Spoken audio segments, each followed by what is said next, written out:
Hello friends, welcome back खिचड़ी blog. मैं प्राप्ति आज आपके लिए लेकर आई हूँ एक ऐसा वीडियो जो मैंने भी नहीं सोचा था कि मैं बनाऊँगी, क्योंकि मेरे पास इसके लिए कोई कंटेंट था ही नहीं। बट मैं कहीं से आ रही थी तो ईश्वर ने मेरे ऊपर कृपा की और मुझे ये दृश्य देखने को मिला। तो ये आप गैस कीजिए क्या हो रहा है, आप गैस कीजिए क्या हो रहा है।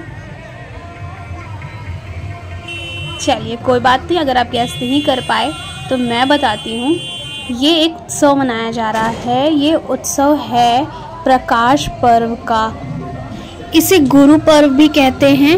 और ये क्यों मनाया जाता है इसका डिटेल मैं अभी आपको बताने जा रही हूँ कि ये क्यों मनाया जाता है। ये महीना इसलिए शुभ माना जाता है क्योंकि इसमें दीपावली होती है, एकादशी होती है जो देवउठनी है, तुलसी विवाह होता है और गुरु पर्व भी मनाया जाता है इसमें। अब गुरु पर्व क्या है? गुरु पर्व कार्तिक माह की शुक्ल पक्ष की जो पूर्णिमा तिथि होती है उस दिन मनाया जाता है। और ये इतना शुभ इसलिए है क्योंकि इस दिन गुरु नानक देव जी का जन्म हुआ था। इनका जन्म 1469 में हुआ था, पंजाब प्रांत तलवंडी पाकिस्तान में। अब ये पाकिस्तान का जो पार्ट है, मतलब पहले तो ये भारत में ही था लेकिन अब ये पाकिस्तान में है और इस पार्ट को ही ननकाना साहब कहा जाता है, जिसके लिए अभी कॉरिडोर बना हुआ है। ये गुरु नानक देव जी के लिए ही है, उन्हीं से रिलेटेड है। और उनका जन्म कार्तिक पूर्णिमा को हुआ था, इसलिए गुरु नानक जी की जयंती मनाई जाती है और इसे हम गुरु नानक देव जयंती या गुरु पर्व या प्रकाश पर्व कहते हैं। गुरु नानक देव पहले सिख गुरु थे जिन्होंने सिख धर्म की नींव रखी थी। और इनका एक पवित्र शब्द है एक ओंकार।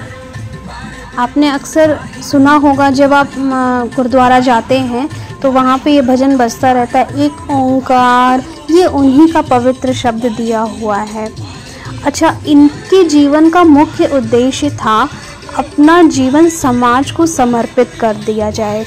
ये जात पात मिटाने के लिए, लोगों को एकता के सूत्र में बांधने के लिए उपदेश दिए थे और समाज में ज्ञान फैलाने का कार्य किया था इन्होंने। ये सबको जोड़कर रखना चाहते थे। बहुत पहले जब मुग़ल आए थे, अंग्रेज आए, तो ये चाहते थे कि देश हमारा जुड़ा रहे। लोगों के अंदर ये जो भेदभाव है, ऊंच नीच है, इसको समाप्त करना चाहते थे। इसके लिए इन्होंने ये सिख धर्म समुदाय का नींव रखी। गुरु नानक साहब एकेश्वरवाद के समर्थक थे और इन्होंने ही, जो आपने देखा होगा गुरुद्वारा जाते हैं तो लंगर व्यवस्था होती है, ये व्यवस्था इन्होंने ही शुरू की थी। तो आप कभी भी जाइए गुरुद्वारा तो आपको कभी भी, अगर आप हिंदू हैं, मुस्लिम हैं, किसी भी धर्म से हैं, तो कभी भी आपको भगाया नहीं जाएगा। बहुत इज्जत और सम्मान के साथ, जैसे सबको एक बराबर समझा जाता है, बिल्कुल वैसे ही यहाँ पे भी व्यवस्था होती है। मैं खुद गई हूँ, जो अमृतसर में स्वर्ण मंदिर है, मैं वहाँ खुद गई हूँ और आपको बिल्कुल भी अलग फील नहीं होगा कि आप किस धर्म से हैं। और बहुत अच्छे से सेवा भाव रहता है यहाँ पे लोगों का।